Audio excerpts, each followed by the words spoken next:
voy a contar un poco de Satellogic, por supuesto, y lo que hacemos, pero por ahí voy a empezar a contarles primero un poco mi historia personal como emprendedor. Soy un emprendedor en Endeavor y por ahí creo que es de lo más importante que tengo para compartir es esa historia, digamos, cómo llegué a hacer satélites. Cuando yo era chiquito no quería ser astronauta, digamos, no pensaba en hacer tecnología espacial. De hecho, si bien era un lector de ciencia ficción y me gustaban, me asustaba, me acuerdo que me asustaba con Flash Gordon y me tenía que ir del cine, ponele, ¿no? No me iba bien por eso. Pero yo quería ser matemático cuando era chico, ya de chiquito, desde los 8 o 9 años me quería dedicar a la matemática y no me salió, digamos, ¿no? Eso es parte de mi historia de emprendedor, es que soy un matemático frustrado y que no pude hacer lo que quería, digamos. Y en parte creo que tiene que ver con que nunca tuve la paciencia para la vida académica y para hacer eso, ¿no? Mi historia como emprendedor empieza también desde chico. Fundé mi primera empresa de software a los 15 años. Yo aprendí a programar a los 9, 10 años con una Timex Sinclair 2068, una computadora que la mayoría de ustedes no sabe que existió. Era muy chiquitita y muy limitada. Y bueno, aprendí a programar en Basic, y aprendí a programar en Assembler, y aprendí a hacer otras cosas, digamos así. Y a los 15 más o menos era una época como de boom de la computación personal, entonces todas las empresitas que andaban dando vueltas se compraban una computadora y decían, ahora vamos a hacer cosas con la computadora, y nadie sabía qué hacer con la computadora, digamos. Entonces era como, la compraban y la tenían, y necesitaban gente que fuera y dijera, bueno, esta computadora sirve para esto, y que les ayudara, no sé, a llevar su contabilidad y a llevar sus libros y a empezar a automatizar algunos procesos por primera vez. Y la verdad que yo sabía programar, y entonces empecé a hacer esto primero contratado por una empresa que me contrataba para hacerlo, y después en un momento me di cuenta que podía ir a buscar mis propios clientes y que no necesitaba que la empresa me contrate. Entonces terminé armando una empresa de software y contratando a como 4 o 5 de mis compañeros de secundaria. Y estuve haciendo eso desde los 15 hasta los 17, 18 años. Y la verdad que me di cuenta, por ejemplo, que disfrutaba de sentarme delante de un cliente y entender cómo lo podía ayudar, digamos, ¿no? Además de programar, cosa que fue como medio un aprendizaje para mí, no lo esperaba. Después resultó que lo que hacía era absolutamente aburrido, ¿no? O sea, hacer sistemas para pequeñas empresas en aquel momento, en un momento se vuelve como muy repetitivo, entonces terminamos haciendo un software que automatizaba el proceso de hacer sistemas para pequeñas empresas, digamos, y para no aburrirnos. Y entonces terminamos vendiendo un software que le permitía a otros hacer sistemas para pequeñas empresas. Y eso era un poco más divertido. Y durante toda mi adolescencia, esencialmente, además de hacer eso para vivir, por las noches me dedicaba esencialmente a entrar en computadoras ajenas y tratar de aprender cómo funcionaban, ¿no? Entonces pasaba todo el día trabajando, haciendo ese tipo de cosas, y toda la noche entrando en computadoras de otra gente para tratar de entender cómo funcionaban las cosas. Era un hacker durante mi adolescencia. No era ilegal en ese momento, digamos, porque no había ninguna legislación al respecto. Hoy sería ilegal. Y yo quiero creer que no era inmoral tampoco, porque nunca le hice nada malo a nadie, digamos. Yo entraba y miraba cómo estaban las cosas y qué estaban haciendo, y leía el código y aprendía. Y era la única manera que tenía de acceder a computadoras más potentes que la mía, digamos, ¿no? Entonces hice eso durante varios años. Y cuando tenía 17, 18 años, junto con un grupo de amigos, nos invitaron del Estado, en realidad, de la DGI, de lo que hoy es la FIP, a ir a hacer eso dentro del Estado. O sea, tratar de romper la seguridad de las computadoras de la FIP para entender dónde estaban los problemas. Y entonces terminamos armando un equipo como de 40 personas que desde dentro de la DGI se dedicaba a romper la seguridad de sistemas de la DGI, de la aduana, etcétera, etcétera, para ver dónde estaban los problemas de seguridad.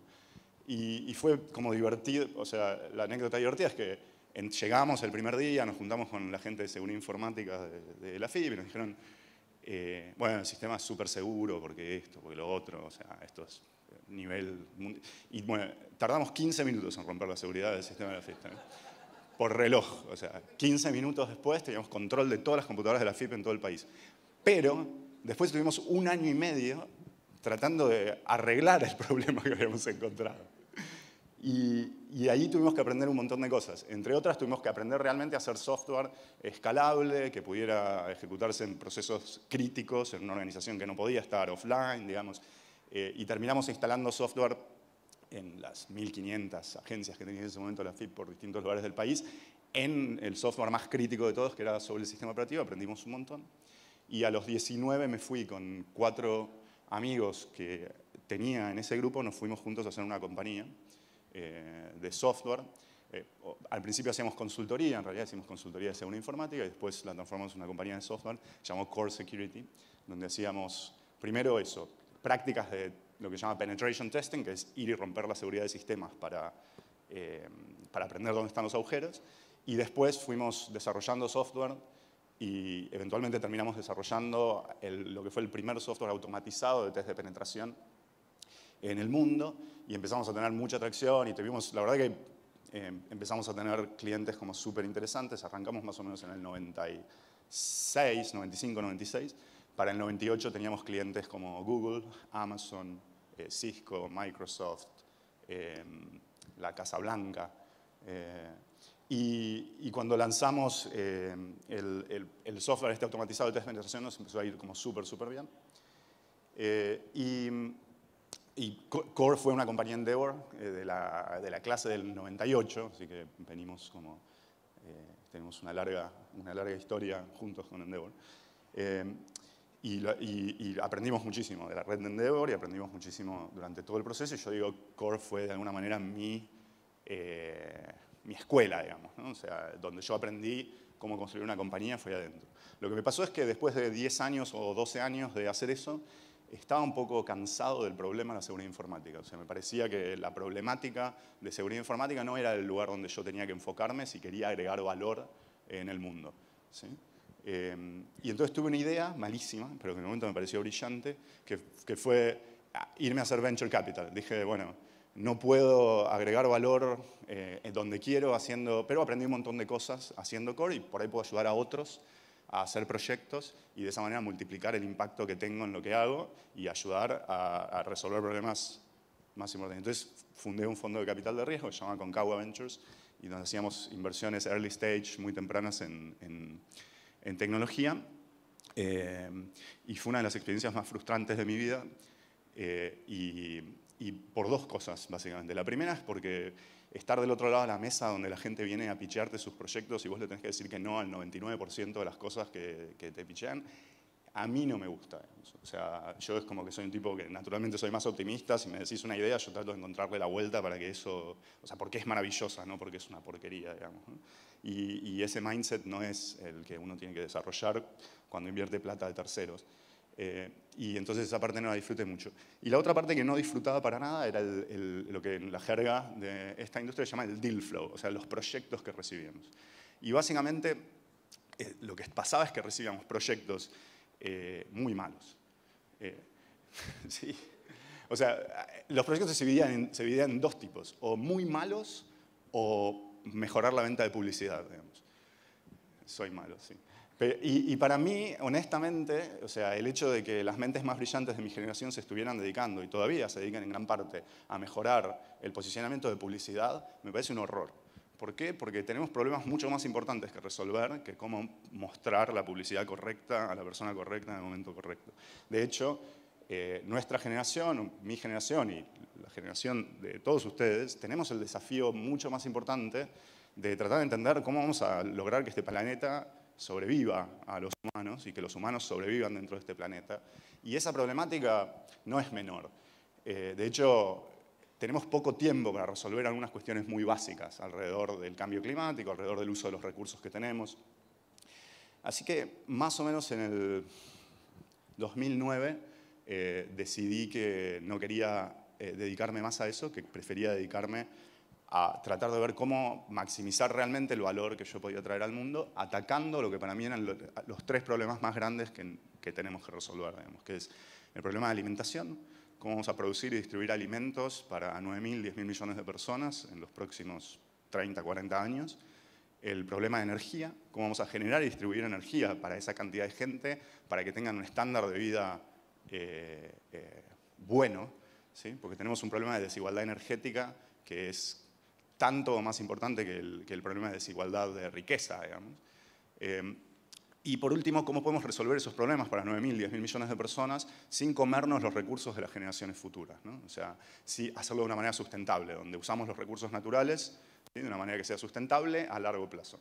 Y hoy estamos muy lejos de entender cómo hacer esas cosas, pero una cosa que me di cuenta en el 2009 es que uno de los problemas grandes que teníamos y que tenemos todavía es que los modelos de toma de decisión que usamos, que afectan a estas grandes áreas de problemas, están basados en información muy vieja, información de hace 40, 50 años, digamos, en un mundo que es cada vez más volátil, ¿sí?, y que está cambiando cada vez más rápido. Y eso genera un problema de base bastante importante, que es que no podemos actuar sobre el mundo si no podemos ver el efecto de las acciones que tomamos y si no podemos medir ese efecto para mejorar la toma de decisiones.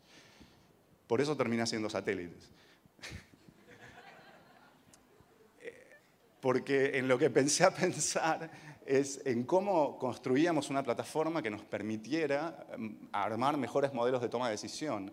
Y para eso necesitábamos conseguir información fresca de lo que estaba pasando en el mundo. ¿Y cómo haces para poner, yo digo, un Fitbit alrededor de la Tierra, ¿no? O sea, ¿cómo haces para medir lo que pasa en todo el planeta?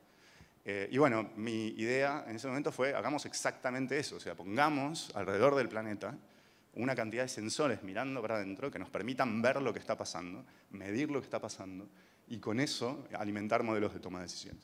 Y eso es el origen de Satellogic. Arranqué la compañía en el 2010. Lo que tratamos de hacer con Satellogic es proveer un análisis en tiempo real de lo que pasa en el planeta. Esa es nuestra misión. Queremos que ustedes puedan apuntar a cualquier lugar del mundo, así en un globo terráqueo, y preguntarnos qué pasa y nosotros poder decirles qué es lo que está pasando. ¿Cuántos barcos hay en el Golfo de Hormuz? ¿Cuál es el estado de madurez de los granos de café de Kenia? No sé, ¿cuál es el nivel de irrigación de un campo de arroz en la India? Hoy esas preguntas son muy difíciles de contestar. De hecho, normalmente requieren que uno mande a una persona a ver. Y escalar eso es bastante costoso, y ese es el tipo de cosas que queremos contestar. Para eso hacemos satélites que toman imágenes en distintas partes del espectro de la Tierra. Estas son algunas fotos que nuestros satélites sacan del mundo, ahora les voy a dar algunos ejemplos más. Y después usamos justamente técnicas de machine learning y de inteligencia artificial, de las cosas que estaba hablando Martín, para procesar todos esos datos, porque si queremos tomar datos de toda la Tierra a una frecuencia muy alta, estamos hablando de muchos datos, ¿no? O sea, nuestros satélites toman imágenes de 1 metro de resolución, la Tierra tiene 450 millones de kilómetros cuadrados, de los cuales hay 150 millones de kilómetros cuadrados de tierra firme, digamos, el resto es agua. Y esos 150 millones de kilómetros cuadrados a 1 metro de resolución son más o menos, no sé, 15 trillones de píxeles un mapa de la Tierra, y si uno pretende tener uno de esos por día, es muy difícil que haya una persona o un conjunto de personas que tengan la capacidad de ir y sentarse y ver lo que está pasando en la Tierra. De hecho, hicimos la cuenta y requeriría aproximadamente, cada mapa de estos de la Tierra requeriría a una persona aproximadamente 667 días para mirarlo, digamos. Entonces, si íbamos a hacer uno por día, requeríamos una cantidad de gente absurda, digamos, ¿no? Así que estos son los satélites que hacemos. Tienen estas cámaras que nos permiten ir y mirar lo que pasa, una cámara que nos permite tomar imágenes a 1 metro de resolución, una cámara que toma imágenes un poco más panorámicas, ahora les voy a mostrar algunos ejemplos, pero que tienen una riqueza de información un poco más importante porque nos permiten ver algunos de los componentes químicos y algunos de los procesos moleculares de lo que está pasando en lo que vemos, ¿sí? Y utilizamos estas cámaras para justamente eso, capturar información que después alimentamos a sistemas automatizados, ¿no? No empezamos haciendo satélites tan complejos, de hecho parte de lo que hicimos fue traer a la industria espacial la idea de hacer satélites que fueran mejorando de manera incremental, o sea, que fueran mejorando de a poco, traer procesos iterativos que son típicos de la industria del software, de donde veníamos, a la industria espacial, porque si uno piensa en hacer una constelación de muchísimos satélites alrededor de la Tierra, el problema principal con el que se enfrenta es un problema de financiamiento, ¿sí? Un satélite tradicional, cuando nosotros empezamos a hacer este tipo de satélites, que tomara imágenes como las que nosotros tomamos, costaba entre 400 y 700 millones de dólares. Un satélite. ¿Sí? Y nosotros queríamos poner 300. Entonces, hubiera sido absurdo y hubiera sido imposible tratar de conseguir el capital necesario para que la humanidad se pusiera de acuerdo para poner ese capital en montar una constelación de satélites para ver lo que pasaba en el planeta. Entonces, parte de la estrategia que tuvimos que tomar es decir, bueno, ¿cómo hacemos para bajar el costo de un satélite 1000 veces? ¿Sí? Para que en lugar de costar 300, 400, 700 millones de dólares, pase a costar de repente 300, 400 mil dólares. De modo que ahora sí podemos pensar en poner cientos de estos satélites en órbita a un costo que es absorbible, digamos, por el mercado que tenemos. Y para eso empezamos un proceso de prueba y error de desarrollo de tecnología. Nos llevó 7 años, donde fuimos evolucionando distintos satélites. El primer satélite que lanzamos se llamó Capitán Beto. Lo lanzamos en abril del 2013. Justo había fallecido el flaco Spinetta hacía unos meses, digamos, entonces fue un poco en homenaje a él. El segundo satélite que lanzamos se llamó Manolito, que fue unos meses después, en noviembre del 2013. Y estos eran satélites chiquititos, digamos, más o menos de 20 centímetros por 10 por 10. El tercer satélite que lanzamos se llamó Tita, por Tita Merelo, un satélite de unos 25 kilos. Y después lanzamos una serie de satélites que son muy parecidos a este, que los primeros dos se llaman Fresco y Batata, y después lanzamos Milanesat, que fue... No, este nombre fue elegido en un concurso de estudiantes del secundario, así que no me hago responsable por ese. Y los últimos dos satélites que lanzamos fueron Ada y Mariam, que los lanzamos a principios de este año, en homenaje a Ada Lovelace y a Mariam Misrajani, que son dos matemáticas muy famosas. Mariam Misrajani, que ganó la medalla Fields el año pasado y falleció unos meses después, y también fue en homenaje a ella. Y los satélites, entonces, hasta ahora llevamos lanzados 8 de estos, o sea, en total. ¿Sí? Estamos fabricando 15 en este momento, que vamos a lanzar entre el primer trimestre y el segundo trimestre del año que viene. Y estamos construyendo, después de estos 15, otros 40 durante el 2019. Y vamos a llegar a principios del 2020 a tener una constelación de satélites en órbita que nos permita remapear toda la superficie de la Tierra a 1 metro de resolución una vez por semana. ¿Sí? Y en los primeros años de la década que viene esperamos tener una constelación de satélites que nos permita remapear toda la superficie de la Tierra a 1 metro de resolución una vez por día. Ninguna de estas cosas es posible hoy, digamos, no es posible para nadie, o sea, no es posible para nosotros todavía, pero tampoco es posible para ninguna agencia de gobierno de ningún país, ni para los servicios de inteligencia de ningún país. O sea, esto es tecnología realmente, es una capacidad nueva que va a existir por primera vez cuando logremos poner esta tecnología en órbita. Los satélites de verdad se ven más o menos así. Tengo un pequeño videito de unos, con mucho volumen, de unos segundos de cómo se ve nuestra planta de integración, donde armamos estos satélites en Uruguay.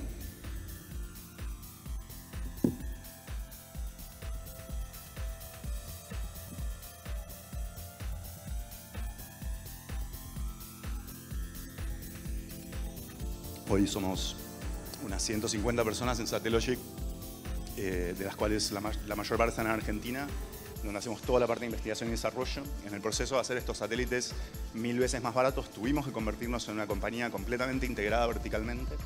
O sea, nosotros diseñamos nuestros propios sensores, nuestros propios actuadores, el sistema de potencia, las cámaras, la óptica, el sistema de propulsión, absolutamente todo. Lo fabricamos y lo integramos en esa planta que acaban de ver. A ver si puedo pasar. A ver. Bueno, después lo lanzamos... Uy, no, por favor. Después lo lanzamos de cohetes. Hasta ahora venimos lanzando fundamentalmente de China. El proceso, normalmente estos cohetes hoy llevan satélites más grandes en general adentro y nosotros vamos ahí medio al costadito, como aprovechando el viaje. Es un proceso más o menos complejo, entonces salimos a Uruguay, tenemos que ir a China, en general lanzamos de China, aviones, camiones, trenes, yo qué sé, ahí llegan los satélites a China y los probamos a ver si está todo bien, y una vez que los probamos, descargamos combustible, porque no pueden volar con el propelente que usamos, que es butano, entonces lo tenemos que cargar ahí, le cargamos el propelente y con los chinos ahí los atornillamos al cohete, ahí. Nos atornillamos al cohete y después esa ruedita que ven ahí va en el cohete tiene varias partes, entonces se arma así y ahí, acá abajo, por ahí abajo están los satélites. ¿No? Entonces ese cacho del cohete, que es la puntita del cohete, va ahí arriba de todo, ¿sí? Y después, con un poco de suerte, no explota.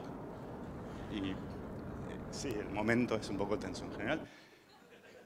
Y bueno, y sale, y los ponemos en órbita, y una vez que están en órbita, los empezamos a seguir, digamos, ¿no? O sea, la Tierra, hoy alguien me preguntaba, no es plana. Entonces los satélites dan vueltas alrededor de la Tierra. Si uno lo pone en un plano, esas vueltas se ven más o menos así. Los satélites van de polo a polo, entonces están haciendo como estas sinoidales así. Y tenemos estaciones terrenas fundamentalmente allá en Svalbard, en Noruega, cerca del Polo Norte, y acá en Troll, en Antártida, cerca del Polo Sur, donde agarramos los satélites cada 45 minutos. Y después tenemos una estación terrena en Córdoba, en Tabanera, y una en Sudáfrica, que también usamos, y una en Bolonia, digamos, algunas que estamos usando hoy. Y con eso nos comunicamos con los satélites para hacer cosas. Y bueno, y después los satélites toman sus imágenes y sacamos este tipo de fotos. Tenemos, como les decía, estas dos cámaras, 1 metro de resolución y esta de 30 metros que se llama hiperespectral, con un universo de aplicaciones de lo que hacemos bastante grande. Hoy estamos muy enfocados en aplicaciones de petróleo y gas, en aplicaciones de agricultura, en aplicaciones de monitoreo de infraestructura, de monitoreo de recursos naturales. Muchas de las cosas que tienen que ver justamente con la toma de decisiones de estas grandes áreas de problemas que yo les decía que al principio, que es donde tenemos que trabajar. Todavía los proyectos que hacemos son, por la cantidad de satélites que tenemos en órbita, de una escala o de una frecuencia de monitoreo que no llega a lo que queremos hacer, pero a medida que vayamos teniendo satélites, más satélites, vamos a ir llegando a las frecuencias de monitoreo que esperamos y realmente esperamos poder cambiar la manera en que se toman decisiones en todas estas industrias, en todos los gobiernos y también inclusive eventualmente a nivel individual. Mi sueño es que un día ustedes vayan manejando, o su auto se vaya manejando solo, digamos, por algún lado, lo vayan manejando ustedes, depende de cuán rápido nos salga todo esto, y quieran buscar un lugar para estacionar, y entonces nuestros satélites hayan tomado fotos de esa ciudad, digamos, tan seguido, que identifiquen exactamente dónde están todos los lugares para estacionar y se los manden directamente al auto y el auto sepa dónde tienen que ir a estacionar, sin que ustedes se den cuenta que usaron satélites de imágenes en el proceso de estacionar su auto, digamos, ¿no? O sea, queremos llevar esta tecnología hasta el punto donde se funda en el background, digamos, ¿no? y ni siquiera la veamos, pero esté presente en cada una de las decisiones que tomamos, un poquito como la tecnología de GPS, que también está basada en satélites, está hoy fundida en un montón, o la mayoría de las decisiones que tomamos, y a veces nosotros sacamos el teléfono y le preguntamos cómo ir de acá a allá, y ni siquiera nos damos cuenta que en ese proceso estamos usando tecnología que viene de satélites. Así que ese es un poco nuestro objetivo, desaparecer y que nadie nos conozca. Estas son algunas de las imágenes que estamos tomando. Esta es del Vaticano en particular, esta es una imagen de Buenos Aires, Irán, no sé, esto es en algún lugar de Italia, esto es las pirámides de Giza en Egipto. Y bueno, este tipo de fotos, ¿no? Son las que sacamos, que hoy realmente tienen muchísima calidad y son comparables con las imágenes que toman estos satélites que cuestan 700, 800 millones de dólares. Y realmente nuestro costo hoy está 1000 veces abajo de eso en la plataforma que estamos haciendo. Y estas son algunas de las imágenes hiperespectrales que estamos viendo una versión RGB, digamos, pero que es lo que podemos ver con los ojos. Pero me encanta, o sea, en general les diría, la Tierra me gusta mucho más desde esta perspectiva que al metro de resolución, es más linda, ¿no? Y bueno, estas son algunas de las que sacamos. La Dubái está ahí, no sé si ven la palmera esa. Y la Antártida, y bueno. Y hoy estamos operando estos satélites que tenemos en órbita y construyendo todos los que tenemos que construir para acercarnos al plan. Otras cosas que pueden hacer estos satélites es sacar videos. Este es un video que tomamos haciendo una maniobra de seguimiento de un huracán que estaba pasando por arriba de Costa Rica, llamado el huracán Otto. Está un poco acelerada, o sea, el satélite se mueve un poco más lento que eso, digamos, entonces ahí estamos haciendo foco en el huracán. Y si esperan un poquito, van a ver la curvatura de la Tierra ahora cuando empecemos a enfocar el horizonte, así ustedes también pueden estar seguros que la Tierra es redonda. Y nosotros nos lo tenemos que creer porque como los satélites pasan por arriba de las estaciones terrenas a determinada frecuencia, parece bastante razonable.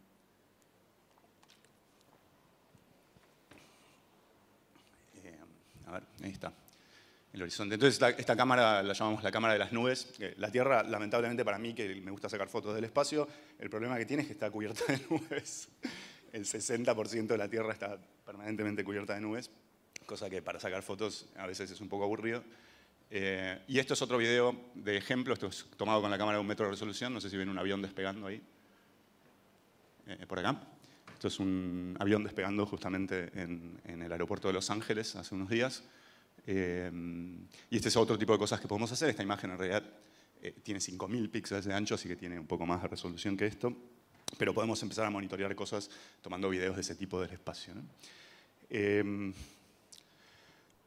La constelación de satélites que estamos pensando realmente tiene una escala que es radicalmente distinta a la escala de cualquier otra constelación de satélites de imágenes que tenga este tipo de resolución que se estén pensando.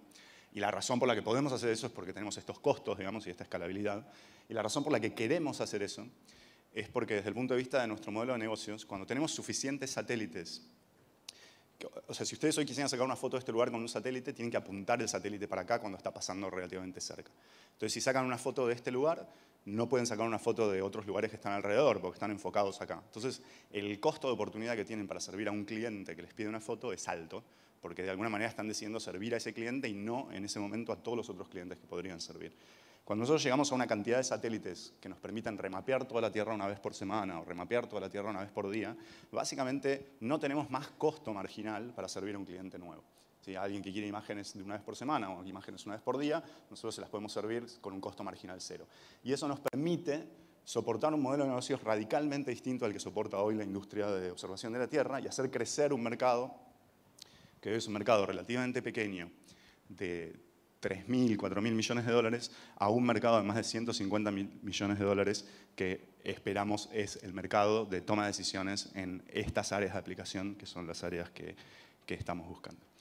Así que eso es un poquito Satellogic. Creo que estoy más o menos a tiempo para tomar algunas preguntas. Los dejo un poquito con una imagen de un cohete que siempre es divertido.